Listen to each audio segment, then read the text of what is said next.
เตอะตัวนี้ใส่แนวใดคลิปนี้มีคำตอบซึ่งเตอะตัวนี้เนาะมีวิธีใส่ที่หลายกว่าเตอะตัวที่ผ่านมาจากคลิปก่อนเฮาทุกคนกดไปเบิ่งคลิปเก่าได้เลยนะเตอะตัวนี้จะมีวิธีใส่ทั้งหมด5วิธีเดี๋ยวคลิปนี้จะมาสรุปให้ฟังกรณีที่1ก็คือการแสดงความเป็นเจ้าของเนาะตัวนี้ทุกคนน่าจะคุ้นเคยมาอยู่แล้วแม่นบ่โครงสร้างทุกคนต้องเป็นเจ้าของตามโดยเตอะและตามโดยสิ่งของหรือว่าคนนั่นเองสิ่งที่ทุกคนต้องจือคือเจ้าของต้องอยู่ทางหน้าเตอะเสมอยกตัวอย่าง我的书ปึ่มของข่อย小丽的狗หมาของเสี่ยวลี่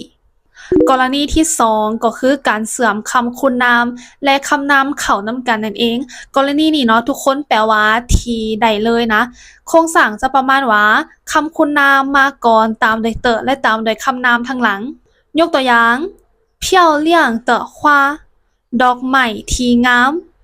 温柔的老师อาจารย์ที่อ่อนโยน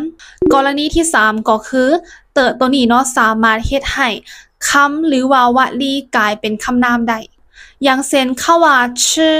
คำว่าชื่อจะแปลว่ากินแม่นบ่เป็นคำกรรมะแต่ว่าถ้าเฮาใส่ชื่อเตอะเอาเตอะไว้ข้างหลังคำนี้จะกลายเป็นคำนามทันทีหมายความว่าของกินตัวอย่างอันที่2ก็คือ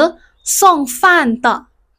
ส่งฟ่านปกติคำเดียวมันจะแปลว่าส่งเข้าเป็นคำกรรมะเนาะเป็นการกระทำแต่ว่าถ้าเฮาเตอะไว้ข้างหลังแล้วมันจะกลายเป็นคนส่งเข้ากลายเป็นคำนามทันที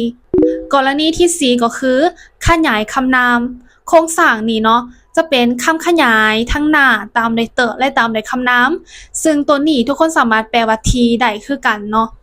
ยกตัวอย่าง妈妈做的饭จะหมายความว่าข้าวที่อีแม่เฮ็ด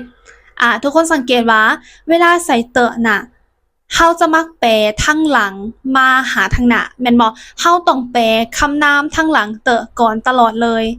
กรณีที่5ก็คือใส่เน้นหนักประโยคนั่นเองนะเตอะตัวนี้เอาไว้ทั้งท้ายประโยคได้เลยเพื่อเป็นการเน้นหนักประโยคเนาะมันบ่ได้มีความหมายอิหยังที่แน่นอนยกตัวอย่างเช่น这本书